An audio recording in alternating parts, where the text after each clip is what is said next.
afin d'utiliser des données, des collectes de données et agréger des données existantes dans les villes, particulièrement de la part de nos collègues chez Google au niveau des villes et des modèles.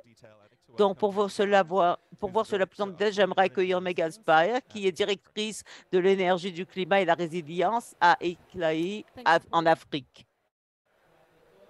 Merci, Paul.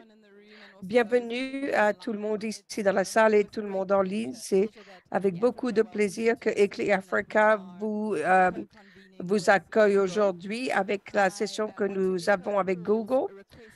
Je veux répéter ce que Paul vient de dire et pour vous que vous devez utiliser des écouteurs.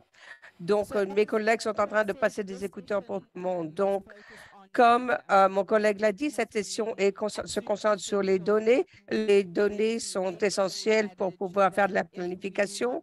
Si nous ne pouvons pas mesurer, nous ne pouvons pas gérer. Donc, nous sommes surtout contents aujourd'hui d'avoir ce partenariat avec Google afin que nous puissions fournir des données particulières à ceux qui en ont besoin. Donc, c'est la même chose qui a été dit dans tous les pavillons à COP27, mais c'est important de souligner une fois plus, de dire que c'est important de pouvoir gérer le changement climatique en Afrique. Et nous sommes en danger. Et c'est le continent qui a contribué le moins au changement climatique. Seulement 4 des gaz, de l'émission des gaz provient de l'Afrique, mais cette émission a grandi de 40 au cours des quelques dernières années. Donc, si nous continuons sur le même chemin, et nous aurons du mal à ne pas atteindre le degré et demi que nous essayons de ne pas atteindre afin de pouvoir limiter les dangers du climatique. Donc, nous sommes conscients qu'il y a des lacunes dans nos données et c'est pour cela que ces partenariats sont essentiels. Donc, je voulais ligner deux lacunes de la perspective de la perspective du changement climatique. Il y a seulement un huitième des stations climatiques ne peuvent gérer ou surveiller l'impact du changement climatique en Afrique. Et puis, en ce qui concerne la perspective de mitigation, seulement 6 sur 54 pays en Afrique ont publié des données sur l'utilisation d'électricité. Donc, malheureusement, nous n'avons pas suffisamment de données afin de mesurer l'émission de carbone, afin que nous puissions limiter ces émissions de carbone. Donc, nous avons travaillé pendant les 30 dernières années en Afrique afin de développer des données. Nous avons des plans dans 50 pays sur le continent, mais cela demande beaucoup de ressources et pas toutes les villes en Afrique ont accès aux ressources financières qui sont nécessaires de développer ces plans de données intensifs. Et c'est pour cela que le partenariat avec Google et l'accès à la technologie à travers les portables est très important afin d'avoir des bons plans climatiques qui vont permettre d'avoir du succès dans notre continent. Donc, dernièrement, nous avons lancé 4 plans d'action avec 4 villes africaines et afin de nous rendre compte à quel point nous avons besoin de ressources, nous sommes engagés avec 75 000 points de données. Nous avons fait 4 000 sondages et nous avons eu 30 ateliers afin d'engager des parties prenantes nationales. Mais ça ne peut pas être fait dans toutes les villes en Afrique. Nous avons besoin de trouver un moyen d'aller plus vite, de développer ces plans et surtout de les mettre en œuvre plus rapidement. Quelques-unes de nos expériences ont été de développer des outils proxy et des outils, excusez-moi, qui jouent un rôle entre les données qui sont fournies par les scientifiques et les experts et les parties prenantes et les personnes qui prennent les décisions en étant sûr que les preneurs de décision sont conscients des données qui vont être données. Et nous aurons besoin d'autant de soutien pour aider nos villes que possible, pour que les meilleures décisions soient prises basées sur les données présentes. Nous Et donc, travaillons avec Google afin d'explorer les outils qui vont être expliqués par les membres de notre panel afin de pouvoir étudier les données, les analyser et obtenir des résultats. Donc, nous allons inviter nos collègues de Google, Adam Ellman, qui va faire les remarques d'ouverture, liminaires. Bonjour tout le monde. Merci Megan, merci Paul et merci Ikli d'avoir organisé cette session. Comme je l'ai dit, je m'appelle Adam Ellman. Je fais partie de notre équipe de durabilité et la durabilité a été une value de base à Google depuis que notre compagnie a été fondée et nous travaillons sur 3 piliers, en commençant à Google, dans nos opérations, dans nos centres de données, dans nos bâtiments. Et nous avons fait du bon progrès. En 2010, nous avons commencé à investir dans l'énergie renouvelable et d'ici 2017, nous savons utiliser 100% de notre électricité qui soit renouvelable. Mais nous avons besoin d'aller au-delà de cela et nous essayons d'achever aucune empreinte carbone dans toutes nos opérations d'ici 2030. Et la technologie prend part à tout ce que nous faisons. Mais nous voyons également une plus grande opportunité d'innover la technologie et d'aider le monde à se décarboniser et d'aider tout le monde à faire quelque chose. Donc, c'est là où notre deuxième pilier arrive. Notre second pilier est comment est-ce que nous pouvons aider tout le monde. Nous voulons aider 1 milliard de personnes cette année à faire des choix renouvelables. Par exemple, si vous allez sur Google aujourd'hui et que vous essayez de trouver des informations sur le changement climatique, cela vous donnera des informations qui sont reliées aux Nations Unies, qui vous donnent des informations sur lesquelles vous pouvez avoir confiance. Sur le Google Maps, nous avons lancé un nouvel outil qui vous montre la route la plus efficace et qui économise le plus d'essence possible, qui vous permettra d'économiser de l'argent ainsi que du carburant.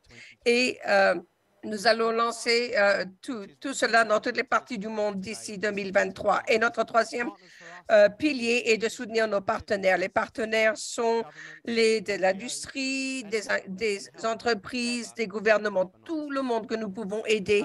Nous allons les aider afin de décarboniser. Donc, nous allons aider les villes afin de les aider à s'adapter au changement climatique. Comme vous le savez, les villes forment environ 70% de l'émission des gaz dans le monde. Et les villes veulent faire quelque chose, mais il leur manque des outils et les données afin de savoir ce qu'ils peuvent faire. Et c'est là où on peut vous aider. En 2020, nous avons annoncé un objectif nous voulons aider 500 villes dans le monde afin d'économiser 1 gigatonne de carburant. Donc, nous avons développé des outils qui s'appelle Environmental Insight Explorer.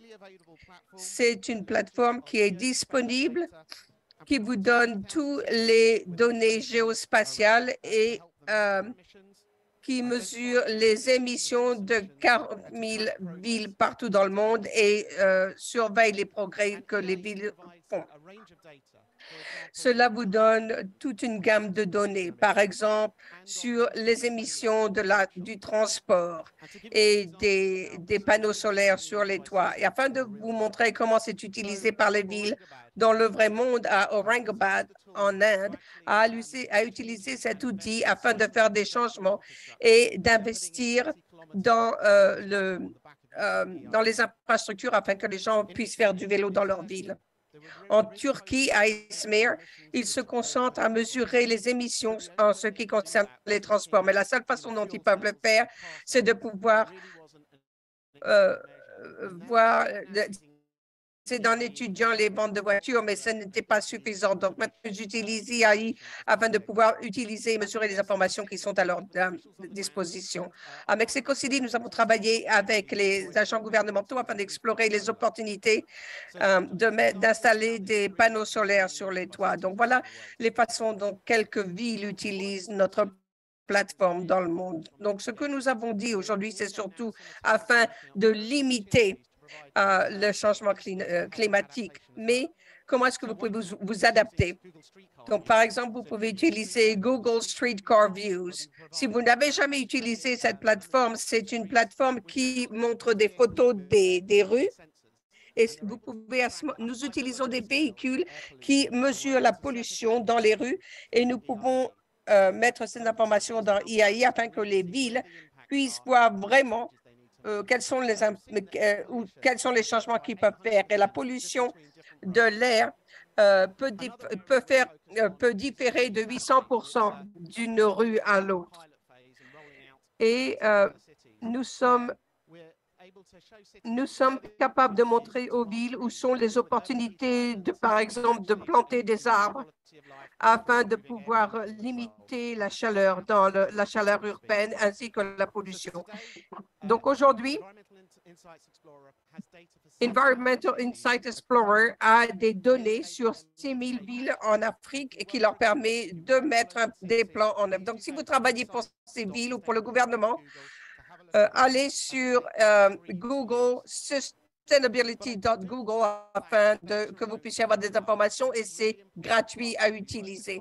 Donc, c'est important que nous travaillions avec des partenaires sur le terrain afin que nous puissions comprendre que les données, les valider et avoir le bon contexte afin de comprendre ce dont vous avez besoin. Donc, je vous remercie. Je remercie Inkley d'être un partenaire si précieux. Je suis ravie de pouvoir participer à cette conversation et je ne peux pas attendre de voir ce que les villes font sur le terrain afin de pouvoir éviter ce changement climatique. Merci beaucoup.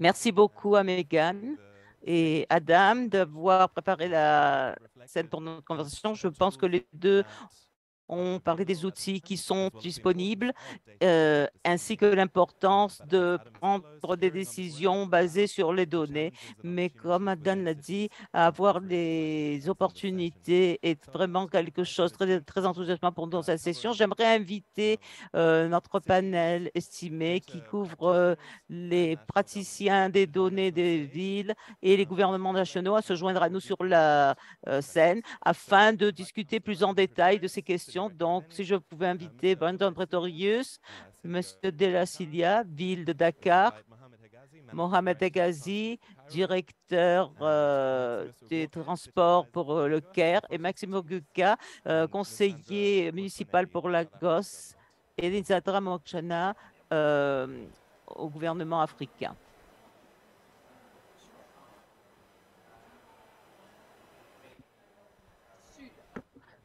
Gouvernement sud-africain.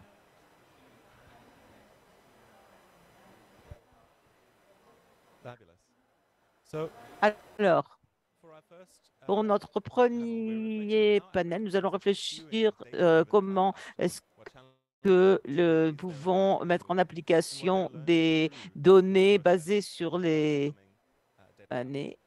Alors, nous allons commencer avec les représentants des villes. Nous avons 3 questions essentielles que nous avons posées. Nous leur avons demandé d'y réfléchir. Donc, la première stratégie, c'est comment est-ce que votre gouvernement utilise ce défi pour surmonter la rareté des données et comment est-ce que la participation des communautés a été précieuse dans ce processus et comment est-ce que des outils innovateurs et des systèmes tels que Environment Solution. Merci, bonjour à vous tous.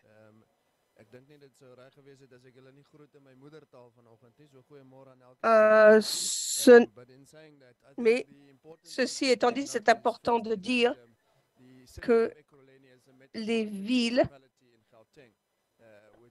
qui est en Afrique du Sud et qui aussi est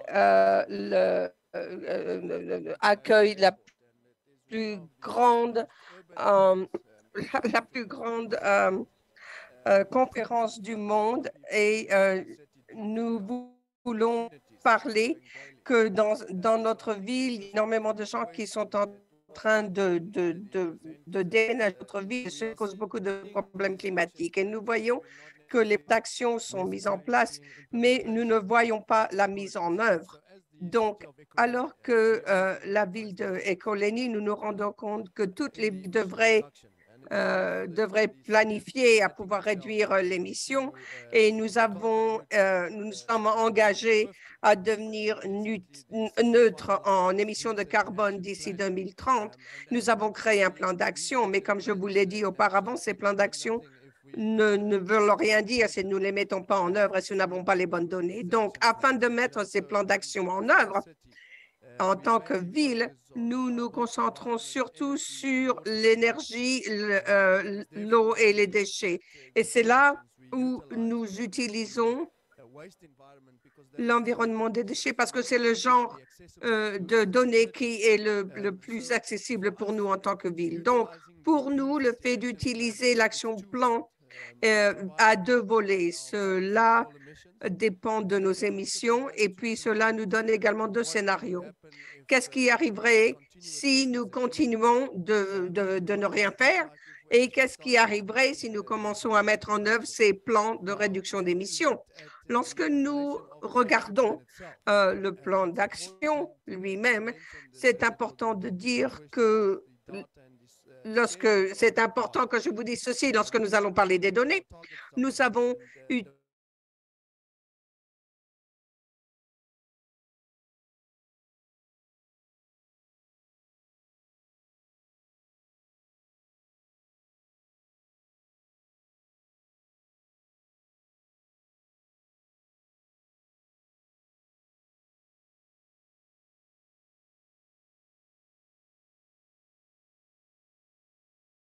pas seulement un problème qui doit être géré par le ministère de l'Environnement, mais doit être également partagé avec tous les ministères. Donc, nous sommes en train de dire qu'alors que la ville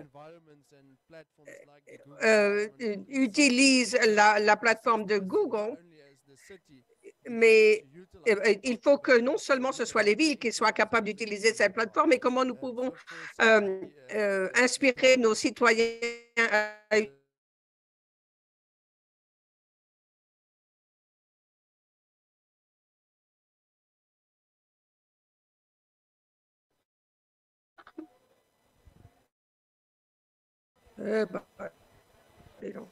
Merci beaucoup d'avoir partagé ces idées et je pense que ce que je retire de ça, c'est que il est bon d'attraper ces opportunités tant qu'elles sont à notre disposition et nous devrions les mettre à disposition de davantage de gens pour soutenir cela. Je voudrais inviter M. Silla, directeur de la planification et du département de la durabilité à Dakar.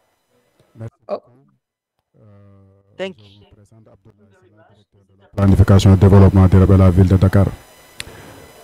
J'avoue que depuis la mise en place de la stratégie relative à la contribution déterminée au niveau national au Sénégal, la ville de Dakar s'est évertuée au territoire. Nous a démontré que il fallait avoir des données sur la vulnérabilité de la ville de Dakar, sur son bilan carbone, mais également sur son énergie. Mais durant l'exercice, on s'est heurté à différentes difficultés, différentes lacunes liées à l'accès à des données. Nous avons eu accès à peu de données. Pour ce qui existait, c'était des données brutes qui ne pouvaient pas faire l'objet d'une modélisation.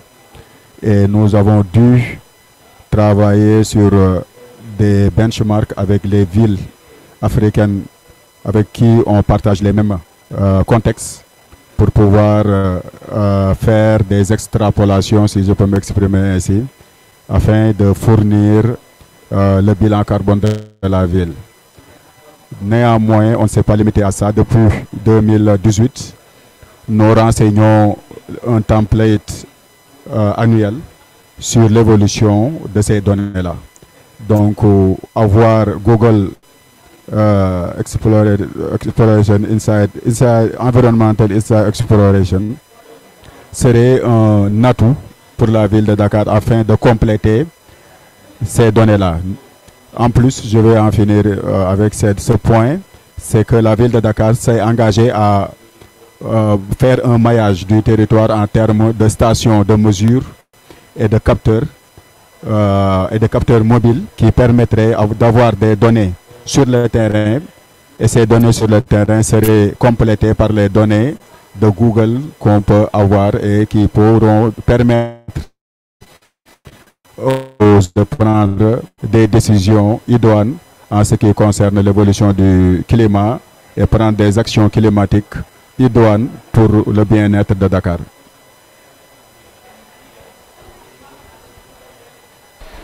Thank you so much. The two nuggets. Merci beaucoup de nous avoir expliqué exactement ce que vous êtes en train de faire, qui vous permet de surveiller vos progrès.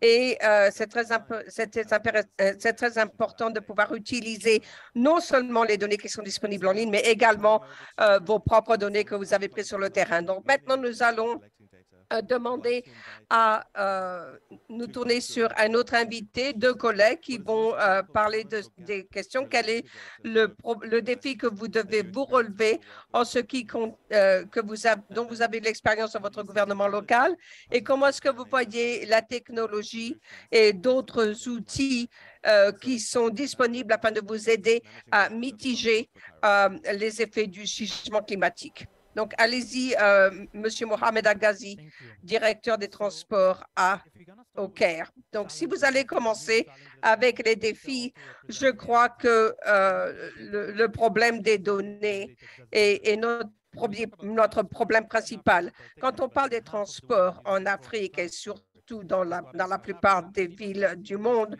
que ce soit en Afrique du Sud avec les taxis, les minibus, ou dans la ville de Dakar, et nous avons le même problème en Égypte. Et c'est la raison d'être de ma compagnie. Quand nous avons commencé, nous avons voulu créer une carte des systèmes de transport, des réseaux de transport, afin d'avoir une idée générale du système. Et tout le monde dit que les données sont un problème à obtenir. Le problème, ce n'est pas les données, le problème, c'est le financement et de savoir ce que les gens doivent faire de l'argent afin de pouvoir obtenir ces données. Et ça, c'est un problème important parce qu'une fois que nous avons obtenu le financement pour créer les données, notre idée était que nous allons être capables de les fournir à Google, par exemple, afin qu'il y ait des mises à jour constantes qui soient faites. Donc, nous avons fait les licences et nous avons les données sur le Caire, sur Google Maps, mais il y a un problème de mise à jour qui arrive. Et nous avons des problèmes aussi de main-d'œuvre parce que et afin de pouvoir avoir davantage de main-d'œuvre, il faut davantage de financement. Et nous faisons partie du secteur privé, mais les gouvernements n'ont pas une idée complète de la valeur de la chaîne des données. Donc, cela m'amène à la deuxième question. Je suis je crois vraiment que l'interaction entre les humains et les machines est importante. Quand nous avons des données, généralement, nous obtenons ces données en utilisant des êtres humains. Nous avons des gens sur le terrain qui vont dans les rues regarder toutes les routes. Ils sont guidés par un algorithme qui leur explique où aller. Et on prend ces données et on les ajoute à des données qui sont fournies par l'intelligence artificielle. Et c'est important parce que nous commençons à combler les lacunes l'un des autres. Donc, pour vous donner une idée, un exemple particulier, j'ai regardé la méthodologie de EIE et c'est une plateforme incroyable. Je ne peux pas attendre de l'avoir au Caire, mais nous avons utilisé les limites de la ville et nous avons étudié l'expansion de la ville. Et nous avons utilisé les limites de Cairo. Nous avons utilisé une étude de World Bank. Et nous avons utilisé les données de Al Araram, qui était un quartier au Caire. Et les données ont été fournies par de l'intelligence artificielle, mais il a fallu que ce soit vérifié par des êtres humains afin de pouvoir vraiment en avoir toute la valeur. Donc, c'est un produit analytique qui se réfère à notre capacité humaine, mais qui est basé sur des produits technologie et nous appartient. Et cela facilite la collection des données sur le terrain parce que ça revient très cher. Je vous assure que d'aller en porte-à-porte à faire des sondages, c'est très cher, mais c'est une nécessité. Et l'autre, c'est le portail des données sur lequel nous mettons toutes les données sur lesquelles nous avons pu mettre les mains pendant des années et mis sur cette plateforme. Merci beaucoup. Merci. Pour moi, cette question de la limite des villes est fascinante. Les gens ne respectent pas les limites administratives. Alors, comment est-ce que nous comprenons les limites de la ville lorsque nous essayons de prendre des décisions claires sur quelles données utiliser, quelles sont les conséquences de ces données et quel est l'effet sur l'infrastructure de planification? Et ce ne va pas nécessairement avec les plans que nous avions faits. Je vais maintenant passer la parole à Maximus. Quelques réflexions. Oui, merci beaucoup, monsieur le modérateur.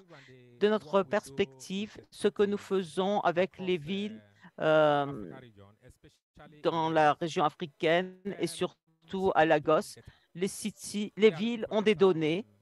Nous recherchons des données sur des éléments de climat. Et donc, nous cherchons des données sur les transports et l'énergie. Et nous avons des données. Mais les plus grands problèmes, c'est que ces données passent par divers départements et ministères. Et très souvent, ces données, nous aurons besoin, surtout quand il s'agit de climat, de planification et d'action. Donc, si nous examinons toute la chaîne de valeur, la collecte, le stockage, le traitement et le fait de retrouver ces données, c'est vraiment un défi. Et je pense que c'est un des domaines où Google peut aider les villes vraiment pour exploiter les technologies, pour voir comment nous pouvons développer des produits de connaissances au niveau local. La technologie devrait être de telle sorte qu'elle réponde aux besoins des villes particulières. Merci. Merci. Je crois que c'est l'expérience de beaucoup de villes et de beaucoup d'organisations. C'est qu'il y a des données, mais elles ne sont pas nécessairement disponibles au même endroit. On en parlera dans quelques moments. Maintenant, notre dernier membre du panel, qui vient d'un gouvernement national, va nous parler de la synergie entre les stratégies locales et les stratégies nationales et comment est-ce que les gouvernements nationaux et locaux peuvent travailler ensemble sur les plans d'action climatique. Donc, voici maintenant Madame Messandra Marshawati. Merci beaucoup. Je m'appelle Sadra Mansonin. Est-ce que je peux enlever le casque? OK, c'est mieux. Je m'appelle Sadra Mansounedi. Je travaille pour le ministère de la Forêt et des Pêches et de l'Environnement. Je suis ravie d'être ici et je suis ravie d'entendre les impressions de mes collègues de la ville et ainsi de mon collègue de ma ville. Donc, en ce qui concerne nos gouvernements nationaux, en Afrique du Sud, nous sommes dirigés par des politiques qui a deux objectifs: de nous assurer que l'Afrique du Sud réduit l'émission des gaz, ainsi que de transitionner vers une société qui est plus résiliente en ce qui concerne le climat. Donc, généralement, nous surveillons nos progrès parce que nous avons une base de données et auparavant, nous étions requis, nous demandions aux provinces et aux municipalités de nous faire des rapports en ce qui concerne les politiques qu'ils avaient adoptées sur le changement climatique. Mais nous avons réalisé que cela créait de la fatigue parce que les municipalités en avaient marre de faire des rapports. Donc, afin d'harmoniser et de synergiser notre collecte des données, nous avons essayé de mettre tout sur une base de données où les municipalités peuvent avoir accès à ces données. Donc maintenant, les municipalités en Afrique du Sud ont créé leur propre base de données. Et quand ils nous disent quels sont les progrès qu'ils ont faits, ainsi que les programmes qu'ils ont mis en œuvre, les informations qu'ils mettent dans leur base de données va automatiquement apparaître dans la base de données nationale. Donc, au niveau national, nous sommes capables de voir ces données, de les valider et de vérifier qu'en fait, c'est sous le bon format. Et puis, de cette façon, nous allons être capables d'analyser ces données afin de voir s'il y a un impact. Et en analysant ces données, nous sommes capables de vérifier si nous sommes sur le bon chemin afin de pouvoir arriver à nos objectifs qui ont été déterminés par nos politiques. Donc, en termes pour aider nos municipalités nous avons développé une boîte à outils de réponse climatique qui va afin qu'ils puissent l'intégrer dans leur plan de développement climatique. Nous montrons aux municipalités comment les municipalités peuvent prendre en compte le changement climatique quand ils mettent en œuvre ou qu'ils préparent leur plan. Donc, nous essayons vraiment d'harmoniser les données et nous assurer que les rapports sont faits au niveau local et aussi nous assurer que nous avons les données nécessaires de leur part afin de nous aider à analyser et de vérifier que nous allons être capables de fonctionner vers une économie plus soutenable et nous voulons nous assurer que ces données va nous permettre de faire des rapports internationaux parce que vous savez très bien que nous sommes tenus à faire des rapports internationaux et nous sommes tenus d'expliquer ce que nous faisons en ce qui concerne le changement climatique. Donc, nous utilisons ces données afin de mesurer où nous en sommes et nous utilisons ces données également afin de faire des rapports au niveau international et nous voulons informer les personnes qui vont venir à l'avenir que c'est important d'utiliser ces données et afin de les aider à prendre des décisions en ce qui concerne l'avenir du changement climatique. Merci. Merci beaucoup. Je crois que le soutien que nous pouvons avoir au niveau local en termes de la façon d'adresser cette plateforme des systèmes de données, mais aussi le soutien des gouvernements locaux qui offrent d'avoir des reports plus précis, plus exacts. Donc, nous avons une question sur les données, la diffusion des données à travers les départements. Si je pouvais vous inviter à parler davantage sur certaines des interactions départementales pour notre collecte de données et de l'engagement des citoyens également. Merci. Eh bien, c'est parce que ces histoires qui ont été mentionnées par M. McNamous et Mme de l'Afrique du Sud ont vraiment parlé. Donc, je vais parler d'une histoire qui s'est passée spécifiquement au Ghana. Nous avons 26 municipalités et c'était dans la ville et ils géraient chaque parc de taxi, chaque station de taxi. Ils avaient un système qui était utilisé pour gérer les données et que le gouvernement national utilisés. Donc, ils ont créé ce système ad hoc.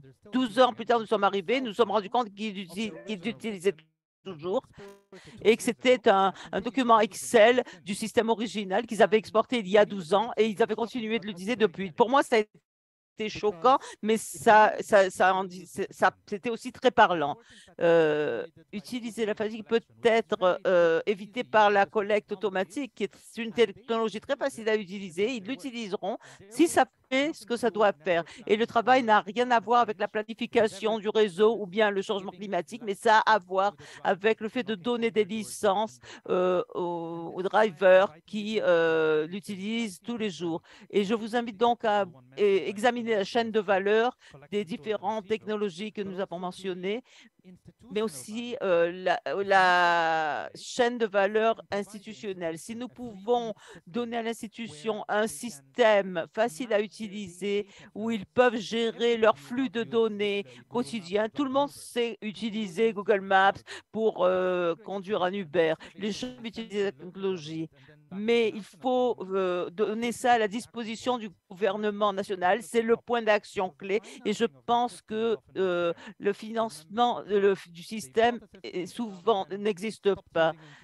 S'ils ont acheté un système en 2010 et qu'ils ont arrêté de l'utiliser en 2011 à cause d'un problème d'exportation, ils ont après utilisé cela et donc ils vont pouvoir utiliser un système qu'ils savent utiliser. Thank you so much. Merci. If you listen Quand vous écoutez ce que le panel dit, je crois que nous sommes en train de répéter ce que tout le monde est en train de dire. Je crois que c'est très important de considérer quels sont les outils innovatifs qui sont disponibles aux municipalités. Nous avons besoin de prendre en considération que nous avons des plans d'action, mais comme quelqu'un l'a dit, ils ne sont pas nécessairement mis en œuvre. Donc, alors que nous sommes en train de développer notre plan d'action,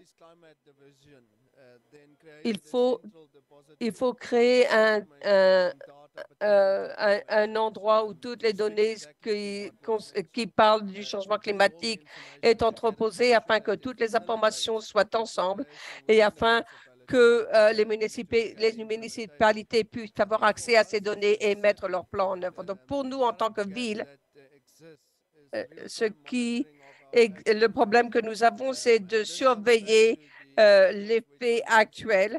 Et ce que j'en reviens à la première chose que je dis, que les citoyens ont besoin de voir ce qu'ils font.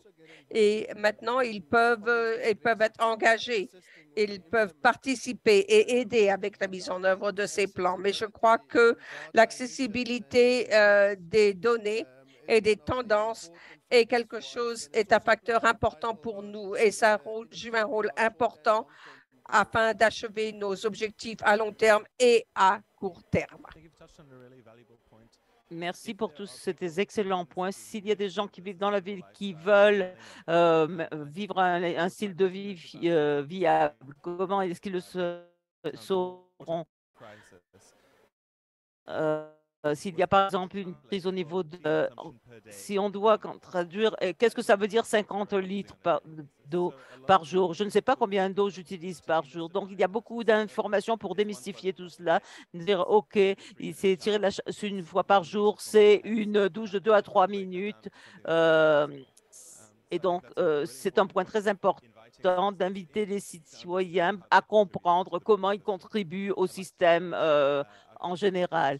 Et j'aimerais qu'un de nos collègues parle de cela dans son rôle du citoyen. Thank you. Un état de fait dans nos pays africains, principalement au Sénégal, le volet atténuation, émissions de gaz à effet de serre n'est pas très bien mis comme priorité, dans la mesure où on nous dit que l'Afrique participe très peu aux émissions de gaz à effet de serre à l'échelle mondiale. Donc nous, on devrait nous appesantir plutôt sur les éléments d'adaptation et autres. Mais pour répondre à votre question sur l'inclusivité, en faisant le plan climat de la ville de Dakar, nous avons fait un exercice, ce qu'on a appelé les assises de développement durable et du climat. Et lorsqu'on s'est approché des populations, leur priorité, c'est la pollution de l'air. Ce ne sont pas les inondations, ni l'érosion côtière, mais c'est la pollution. C'est-à-dire qu'elle commence à ressentir davantage cet état de fait. Donc, à cause de la vétusté du système de transport, à cause de la présence des industries polluantes, les populations sentent qu'elles ne respirent pas un air favorable. Donc, pour vous montrer qu'aujourd'hui, en faisant une étude et approcher de manière inclusive les populations, on peut se rendre compte que ce que les gouvernants mettent comme priorité est au contraire de ce que les populations mettent comme priorité. Merci.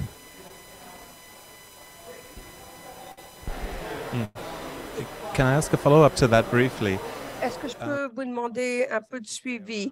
Étant donné la conversation sur la technologie et la collecte des données, comment est-ce que vous essayez de combler ces lacunes et travailler afin que vous puissiez avoir des données sur l'adaptation? Merci. Bon, aujourd'hui, au Sénégal, on est en train de travailler sur une plateforme d'unification des données. Donc, il y avait des structures qui travaillent dans l'adaptation, notamment le suivi écologique. Le CETUD dans l'autorité de régulation des transports pour les données de transport. Donc les données étaient un peu éparpillées. Aujourd'hui, nous travaillons dans un cadre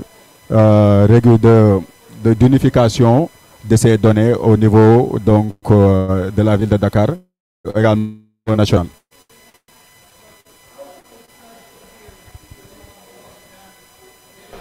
Maximus, please, you wanted to add a reflection from Lagos? Je voudrais avoir une réflexion de Lagos. OK. Je pense comment combler cet écart. C'est important pour nous d'avoir un établissement de centrale de données, de stockage de données, parce que nos données ont été éparpillées dans plusieurs endroits. Malheureusement, la plupart des officiels municipaux travaillent par silo. Donc, nous avons une technologie qui nous aide à avoir ces informations, et telles que les ministères, les agences qui devraient pouvoir avoir ces données et coordonner ces données, ça va vraiment nous aider beaucoup. Et cela va peut-être régler les problèmes que nous avons au niveau des villes. Merci. Merci. Donc, vous dites qu'on a besoin d'avoir une agrégation. Donc, il faut que ce soit quelque chose qui marche pour tout, que ce soit en énergie, en transport, pour les transports, afin que les autorités puissent utiliser. Ça devrait être une organisation qui centralise ces données, afin que l'accès à ces données puisse être plus facile. Et dans notre contexte, c'est un problème bureaucratique. Donc, c'est important d'avoir un endroit où tout est géré au même endroit. Et je suis sûre que ça peut être fait.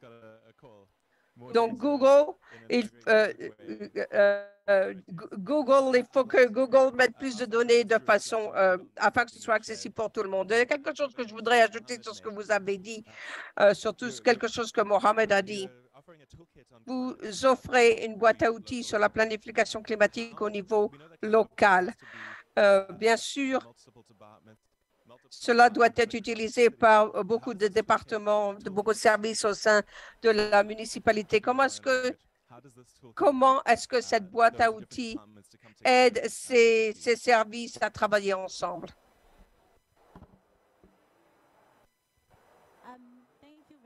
Merci. C'est une question très importante. En utilisant cette boîte à outils, il y a des informations que des villes doivent fournir qui va aider à s'occuper du changement climatique. ces sections, ils utilisent cette boîte à outils et la ville peut alors dire voilà le genre de planification que nous sommes en train de faire et est-ce que cela va avoir un impact sur le changement climatique? Qu'est-ce qu'il s'en a? À quoi peut-on s'attendre? Donc, c'est pour ça que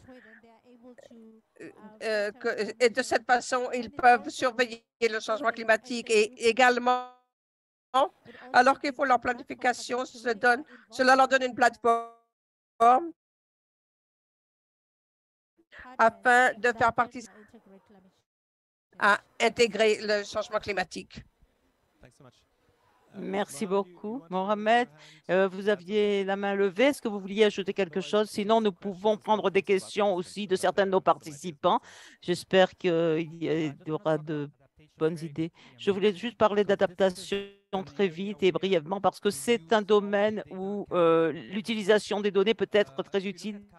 Regardez par exemple au Caire, nous avons eu des problèmes d'inondation pendant les mois de pluie et donc ce sont des endroits particuliers, dans des rues particulières qui ne sont pas très élevées et tout à coup le trafic s'arrête et ça c'est quelque chose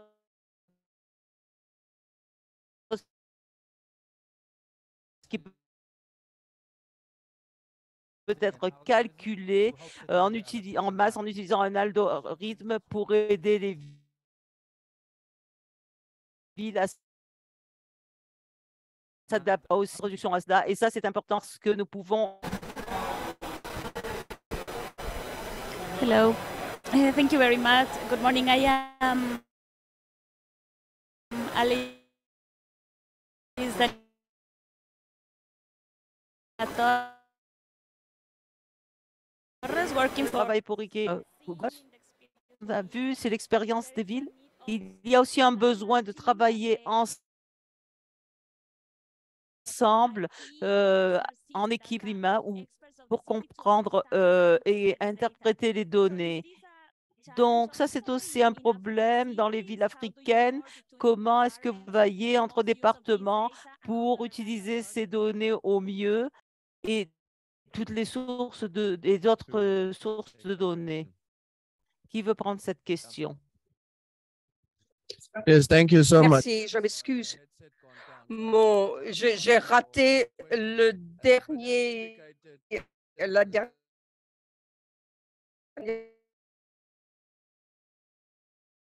commentaire, mais comme il a été indiqué, lors de votre à un point centralisé, donc bien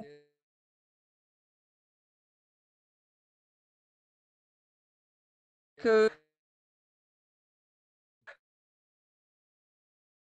nos services travaillent de concert. Nous avons dédié des équipes dans ce port-ville. Et nous avons aussi des services pendant la stratégie. Et si nous avons besoin de changer notre stratégie, cela dépendra de l'effet que cela a sur le terrain.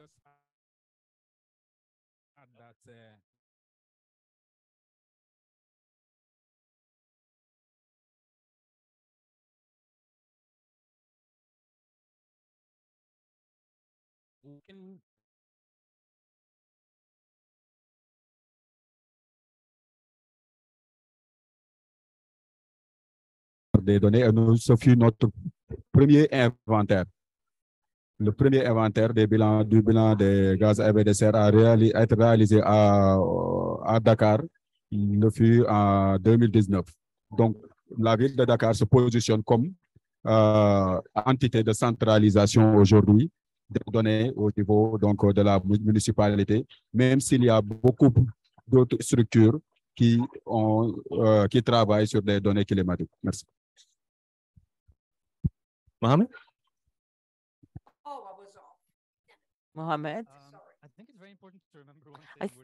Je crois que c'est très important de se rappeler une chose. On parle d'Afrique. La plupart des villes, surtout les villes secondaires et tertiaires, n'ont pas ces capacités. Et ça veut dire que la plupart des projets de planification finissent par se passer à travers des consultants et ils changent souvent d'un projet à l'autre, surtout quand ils travaillent l'un sur l'autre. Et donc, cela demande à repenser la façon dont les choses fonctionnent. Et donc, je suis d'accord pour avoir un bureau centralisé, surtout quand il y a des connaissances spécialisées qui sont nécessaires sur les données, la gestion des données. Est-ce qu'on parle d'énergie? Est-ce qu'on parle de transport? Et aussi, du point de vue politique, quelles entités sont responsables pour quoi? Et étant donné cela, il y a eu des efforts d'initiative pour agréger les données à travers les projets au niveau des transports en Afrique. Et donc, il faudrait agréger les projets de données dans un domaine. Et un autre point, c'est que chaque projet que nous entreprenons, nous cherchons les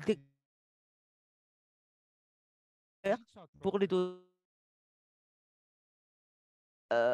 Passer par ce processus, la plupart des temps, cela ne donne pas de résultats. Et l'autre moitié du temps, c'est trop tard parce que nous avons besoin de quelque chose comme un NDA pour que cela marche. Donc, la plateforme est merveilleuse parce qu'elle nous permet d'utiliser une interface qui peut être utilisée par les utilisateurs, mais aussi d'avoir des consultants spécialisés qui interviennent rapidement lorsque nous avons besoin de cadres plus robustes et plus puissants.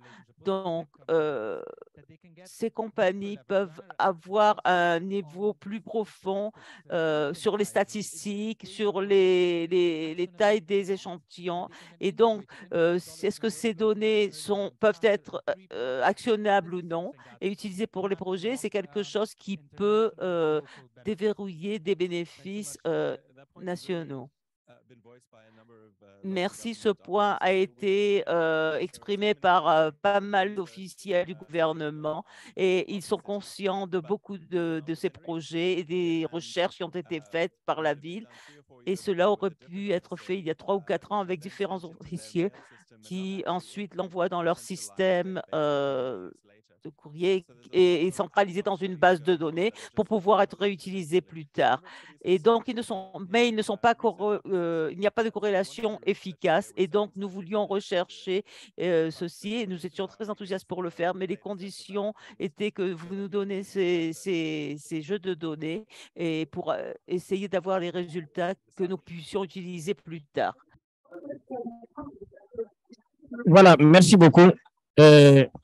Je vous remercie vraiment pour cette opportunité que vous nous donnez pour nous rencontrer aujourd'hui et voir en tout cas pour ce qui concerne la communication surtout. Moi, je pense que tout ce que vous faites est important, hein, c'est quand même très important. Il y a un problème et le problème, c'est surtout la communication. Souvent, même si vous tentez de communiquer autrement, le problème de langue est là. Nous sommes des francophones. Je sais que j'ai l'habitude de vous écrire beaucoup de fois, vous ne répondez pas. Je suppose que c'est lié à la langue, pas à la volonté.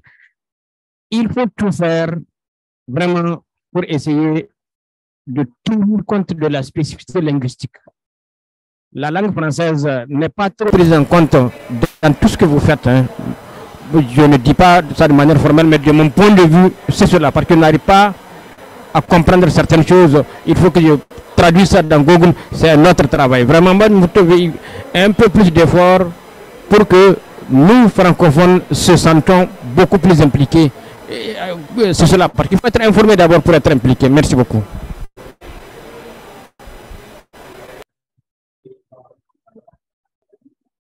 Okay, thank you very much. I agree.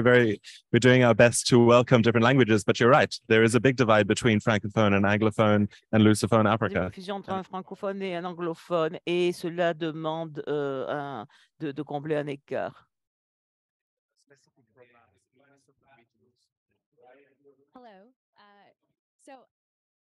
Bonjour, alors je m'appelle Karima et je suis d'un catalyse de la City de New York et j'aime beaucoup ce panel et ces données. J'adore l'idée d'avoir un CDO ou bien Je suis désolée, je suis un peu en retard, donc peut-être que cette conversation a déjà eu lieu. Donc, je voudrais savoir une chose sur l'adoption des données, c'est que c'est très difficile avec toutes les villes, que vous ayez des capacités ou non pour adopter des données parce qu'il n'y a pas de compétences techniques au sein des villes. Ils n'avaient vraiment pas la capacité. Donc, est-ce que vous pouvez expliquer ou me donner un exemple de cas où vous avez pu former le personnel de la ville afin de s'adapter aux données et aux programmes de données au sein des villes? Et à quoi est-ce que cela ressemble sur le terrain et comment est-ce que vous avez pu euh, euh, édifier ce succès? Merci. C'est une question fantastique. Cela parle de la réalité sur le terrain. Nous avons des problèmes sérieux de capacité. Mais grâce au soutien que nous apportons aux municipalités, surtout à travers le plan d'action, nous sommes capables d'obtenir les données dont nous avons besoin sur le transport. Et nous avons les données disponibles.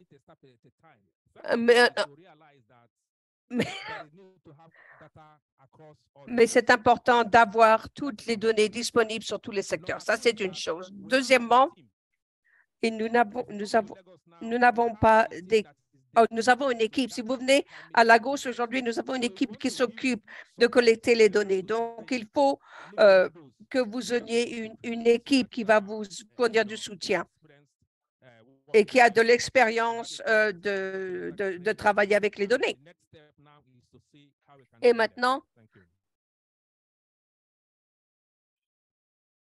merci. Je pense que juste peut-être en deuxième partie de votre question, pour nous, en tant que ville, les seules données que nous pouvons examiner intérieurement est la gestion des déchets. Et ça, ce sont les seuls départements que nous avons réussi où nous avons réussi à former des gens pour examiner ces données. Et donc, nous avons des données correctes pour capturer les mesures. Et beaucoup de ces choses demandent des ressources. Et malheureusement, c'est quelque chose que nous ne devrions plus mentionner. Mais le COVID a toujours un effet sur nous dans les villes, ça a toujours un effet sur nous et sur nos finances. Donc, c'est la raison pour laquelle nous pouvons nous compter sur nos entités comme Google, par exemple. Et ce n'est pas que Maximus le pousse, mais nous avons vraiment besoin des fonds pour nous assurer que nous pouvons agir au niveau du changement climatique. Mais c'est ce sur quoi, en gros, nous devons nous concentrer. Merci beaucoup. À ce stage, nous allons inventer le gouverneur de Nairobi pour parler du travail qu'ils ont fait à Nairobi, mais il n'est pas encore arrivé. Donc, je vais essayer d'approfondir encore avec une question de plus pour ajouter à cette conversation. Et c'est la réflexion que surtout avec beaucoup d'entités qui entrent en jeu et dont la mission est d'avoir les données, d'avoir les preuves et qui ne s'engagent pas nécessairement avec la prise de décision au niveau du gouvernement local et qui ne regardent pas nécessairement les relations entre les preneurs de décision politiques et technologiques. Donc, la conversation, c'est la culture de la prise de décision au niveau local et comment est-ce que nous pouvons influencer cela pour que cela se transforme en preuve. Donc, j'aimerais vous inviter à réfléchir au travail que vous faites. Quelle est la culture de prise de décision dans votre ville et comment est-ce que les preuves sont utilisées pour combler les écarts et les opportunités? Je vois que ma contre in saying that, I think we've mentioned it quite a few times, and it comes back to not necessarily decision making, but implementation. And for us as a city, it's very important that we do not bring the implementation of climate change in a dictative form to our citizens. We want people to participate actively. And that is why we're saying when one looks at this data, the data needs to be downtoned to a sense where it's understandable for everyone and accessible to everyone so that they can partake in this data. And again, especially looking at our resources.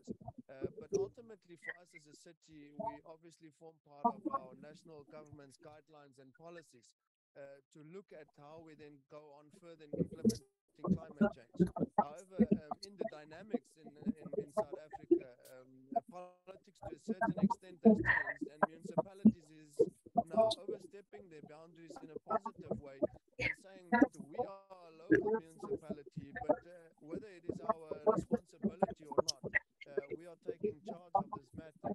And again, that is why these forums are so important for us, and also to make these connections with different counterparts and stakeholders, because at times the filtering down of information is what prohibits us from continuing with climate change actions.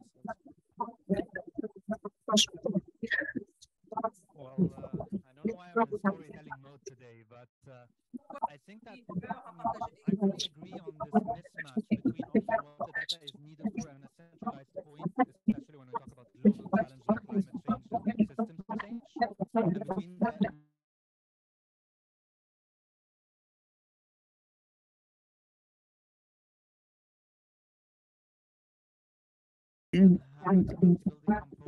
honestly, most of them miss the mark because we don't really hear from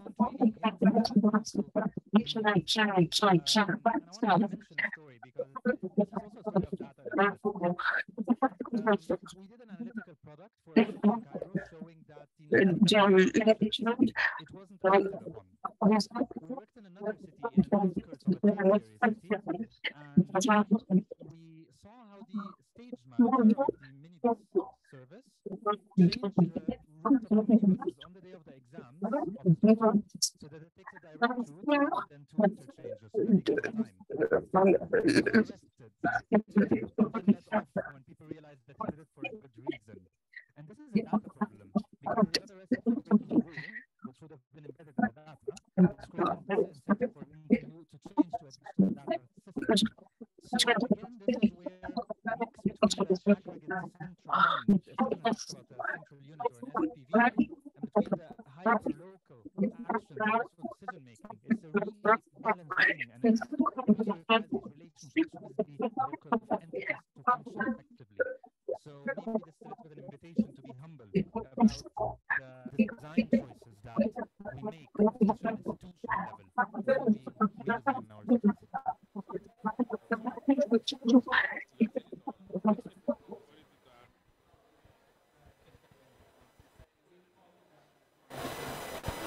You say you said it all. There's no more to say.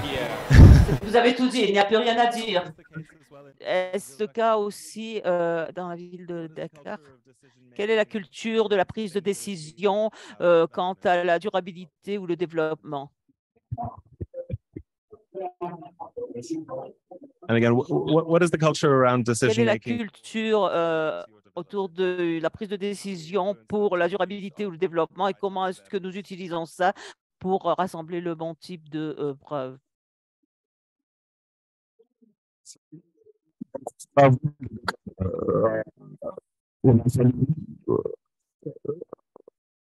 Vaincre un peu parce que nous mettons en place le plan climat, c'était sous la direction d'une équipe municipale précédente. Mais l'équipe qui est là, on a dû les mettre à niveau, expliquer et convaincre sur la possibilité et l'urgence de l'action climatique. Et dès l'accession de la nouvelle mandature du nouveau maire, on a organisé un forum sur l'eau à Dakar, Dakar dans les eaux, pour montrer, même si dans nos compétences en tant que collectivité locale, l'assainissement n'en fait pas partie, mais on a mené une réflexion sur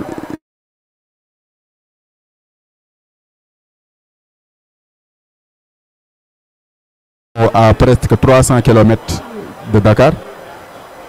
C'est une vulnérabilité. Aujourd'hui, avec la modification du bâti et l'augmentation des usages, ça augmente, ça explose. Dakar, c'est 150 000 habitants tous les 5 ans, etc. Donc, on a montré avec l'urbanisation, l'hydrologie urbaine, les bassins versants ont changé de morphologie. Donc, l'ensemble de ces éléments nous ont amenés à expliquer à ces nouveaux occupants-là comment vraiment prendre en charge l'urgence de l'action climatique. Et c'est en cela que nous travaillons. Merci. Merci bien, thank you. So I think it's time maybe just for a closing reflection, and perhaps I'll frame this. Juste une réflexion de conclusion. Et vous avez parlé de certains de besoins dans votre intervention sur ce que vous aimeriez voir en termes de système de données centralisés. Donc, qu'est-ce que vous aimeriez voir de Google Environment Explorator? Bon, je vais rebondir. Donc, nous adoptons déjà Google Environment Insight Explorer pour compléter les données dont nous disposons. Donc, nous allons continuer à faire de la mesure sur le terrain, mais avec les données de Google Explorer, donc ça nous permettra de compléter davantage nos données et de les centraliser dans un même serveur. Parce que le défi actuellement à la ville de Dakar, c'est un système d'information qui permettrait de centraliser l'ensemble des données, et Google peut être donc une source de motivation, mais également de début et de maintenance, de continuité de cette action-là. Merci. Okay, thank you very much. Ok, merci. En fait, je suis en train de parler de l'impact environnemental dans Explorer pour la première fois, et cela demande à ce que Google ait une campagne de sensibilisation de ses produits, surtout en ce qui concerne l'environnement. Ça, c'est quelque chose d'important. Deuxièmement, Google devrait développer un produit qui permet à la population d'être impliquée. Il devrait essayer de trouver ou d'utiliser la connaissance locale. Et cela aidera beaucoup. Pour moi, je crois que ces deux choses sont les choses les plus importantes. Les deux choses les plus importantes à faire en ce qui concerne Google. Merci. Et je suis d'accord avec vous, Maximus. Par exemple, à Ecolani, dans une de nos déchetteries, nous avons une usine qui sépare le plastique afin que ce ne soit pas mis dans la déchetterie et puisse recycler ces produits plastiques. Le problème que nous avons eu dans notre municipalité, c'est qu'ils ne prennent pas simplement ce qui va être recyclé, mais ils ramènent tout. Donc, ils nous aident en recyclant le plastique, mais de l'autre côté, ils amènent tout un tas de déchets qui ne sont pas nécessaires, et ils emmènent des pièces détachées de voitures, des choses comme ça qui ne nous aident pas. Donc, les bénéfices est limité. Donc, il faut que cette usine soit régularisée afin de maximiser les bénéfices. Donc, la participation de la communauté est extrêmement importante afin qu'ils participent à ces missions. Et également, enfin, il faut que les données soient particulières, soit traitent d'un sujet en particulier. Ça ne sert à rien d'avoir des données de Lagos, par exemple, qui n'a rien à voir avec les problèmes que nous avons dans notre ville. Donc, il est important de catégoriser les données afin que les villes puissent les utiliser. Il faut que ces données soient plus accessibles, comme je l'ai dit auparavant, mais il faut également que ce soit compréhensible pour la communauté. Et c'est important aussi que la communauté puisse fournir des données également.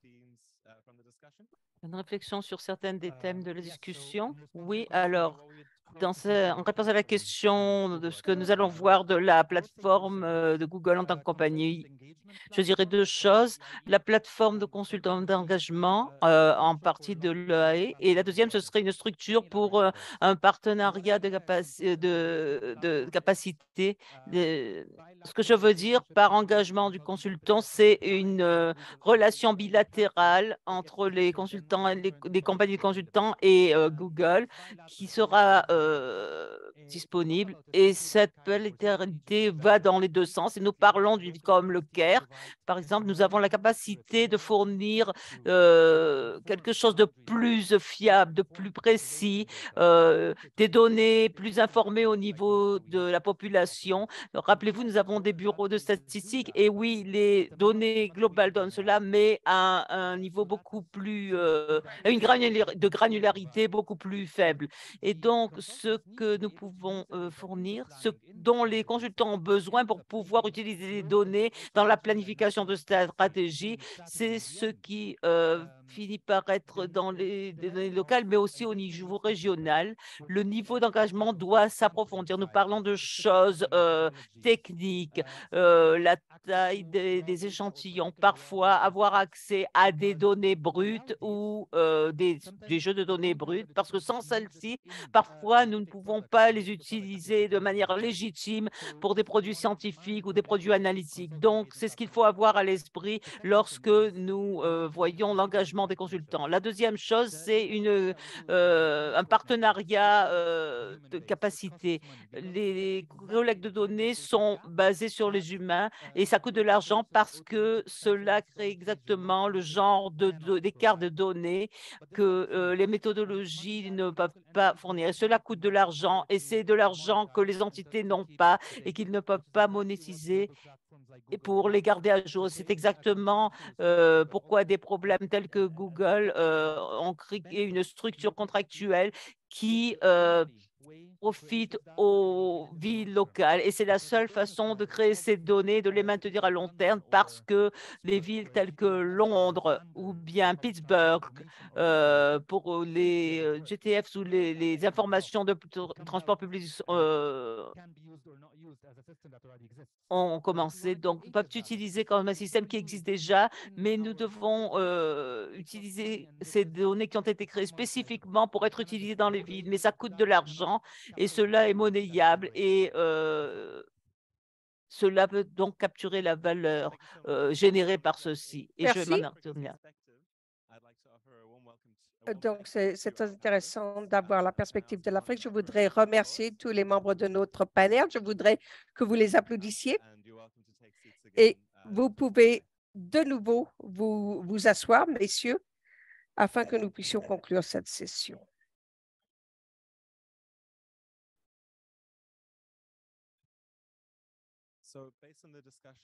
Donc, basé sur la discussion que nous venons d'avoir sur la scène, je voudrais accueillir Priscilla Broadway de Google à la tête de l'institution Pan-Africa afin qu'elle puisse expliquer ce qu'elle a, commenter sur ce qu'elle a entendu et donner la perspective de Google. Merci. Bonjour. Ça a été une session très, très intéressante. Je crois que j'ai la tâche très difficile de parler après ce panel, mais je voudrais vous donner la perspective de Google. Nous acceptons le défi. Je m'appelle Priscilla Borlegay. Je suis en charge de l'institution panafricaine et ma mission est de voir comment à Google Africa nous pouvons étendre notre impact sur le continent. Et je fais ceci à travers l'Union africaine, mais également sur les organisations de l'ONU et tous les partenaires sur le continent. Donc, c'est ma première session, c'est la première fois que je vais à COP. J'ai surtout écouté, j'essaie d'apprendre, d'essayer de voir comment nous pouvons prendre vos commentaires et les mettre en œuvre et prendre plus d'action afin que nous puissions vous aider davantage. Ça, c'est la mission de Google. Donc, il y a 2 jours, nous avons un événement avec la Commission de l'Union africaine. Nous avons eu des participants ici qui étaient avec nous au cours de cette session. L'Union africaine a lancé sa stratégie pour le continent. C'était très inspirant pour moi.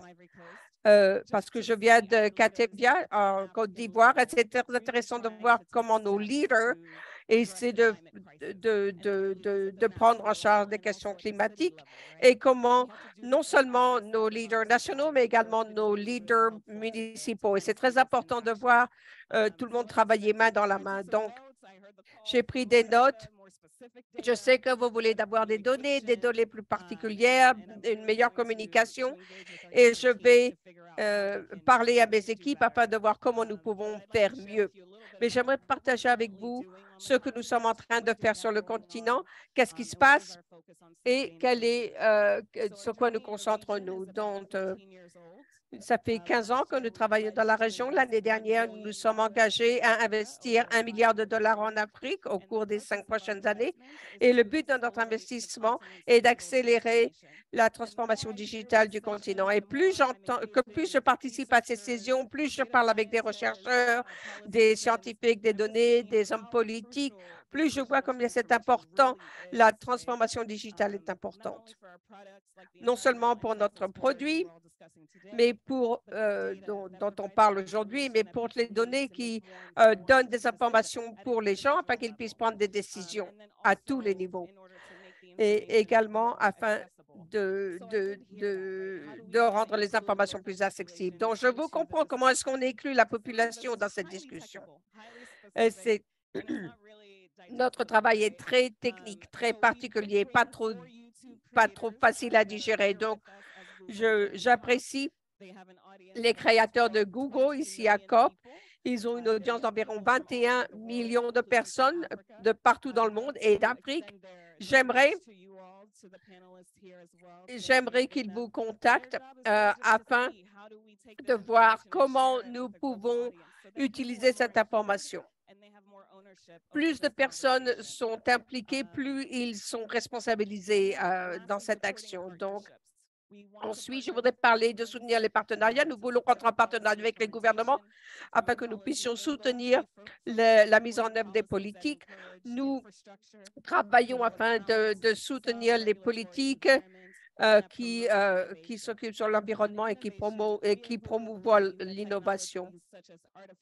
Nous croyons que la technologie qui est menée par l'intelligence artificielle va jouer un rôle important dans le changement climatique. Notre équipe de recherche à Accra et à Ghana travaille avec les chercheurs ghanéens ainsi que des étudiants en doctorat, sont en train de développer une technologie incroyable. Je vais vous donner des exemples. Un de ces exemples est un mécanisme de prévision des inondations que nous avons lancé la semaine dernière et qui va fournir des alertes sur des réseaux dans 15 pays de Burkina Faso, Guinée, Nigeria, Sierra Leone, dans beaucoup de pays. Et deuxièmement, ils sont en train de travailler sur l'infestation des insectes, sur les sauterelles et la protection contre les sauterelles, parce que les insectes peuvent mettre en danger les récoltes et causer des problèmes pour la vie de la population. Donc, nous sommes en coopération avec des organisations de l'agriculture afin de développer cette technologie et pouvoir prévoir l'infestation des sauterelles. Et troisièmement, l'imagerie des satellites que notre équipe qui a créé des structures partout en Afrique. Et il y a plusieurs années, on ne pouvait même pas trouver des bâtiments sur Google Maps. Mais maintenant, grâce à la recherche de l'intelligence artificielle et l'imagerie des satellites, vous pouvez voir les rues et les bâtiments particuliers dans la plupart des villes en Afrique. Donc, nous travaillons également sur la distribution des ressources humanitaires. Donc, nous devons tous continuer d'apprendre et nous améliorer. Et nous pouvons le faire que si nous travaillons ensemble grâce à vos commentaires et votre collaboration.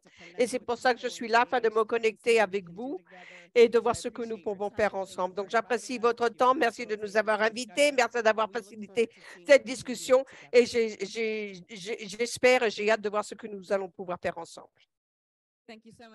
Merci beaucoup, Celia. qui en Afrique. Nous voulons dire un grand merci à tous nos panélistes pour la conversation qui ont été très riches et nous voulons remercier Google, pas seulement pour être venu à la COP avec votre technologie et des informations que vous vouliez partager, mais aussi la façon de ce que vous faites avec humilité, en voulant nous servir. Et c'est exactement la même culture et les mêmes principes que nous avons ici en Afrique. Donc, avec ceci, nous allons conclure la session et nous assurer, il y avait avoir une petite vidéo, mais assurez-vous que d'aller voir vos collègues de EKI Africa Staff et continuons la conversation. Merci.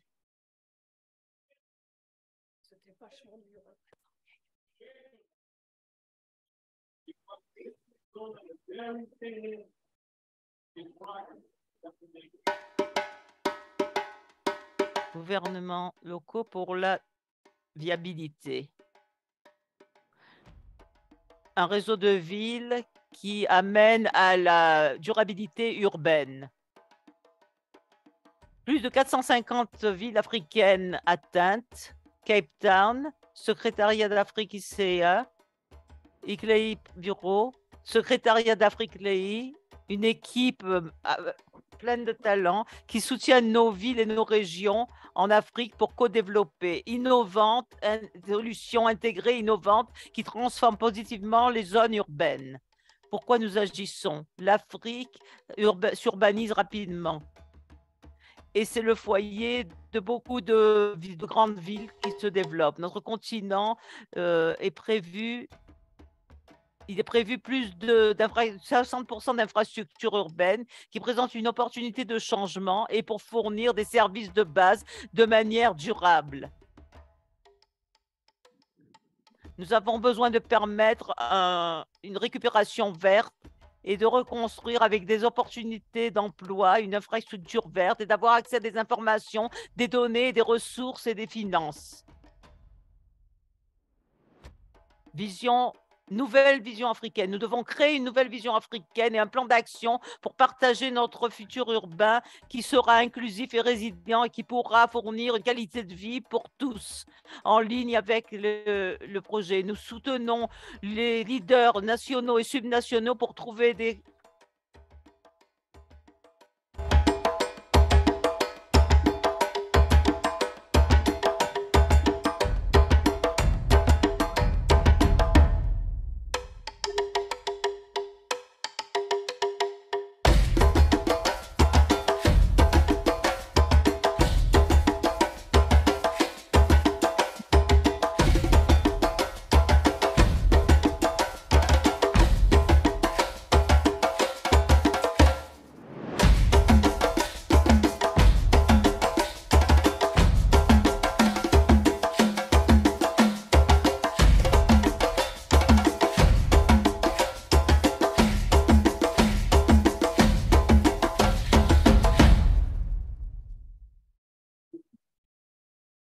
Thank you everyone for joining us today.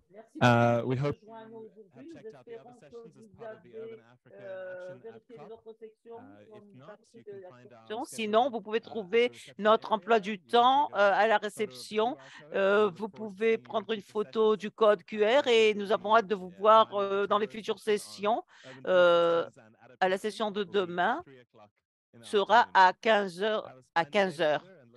Passez une excellente journée et nous avons hâte de continuer les conversations.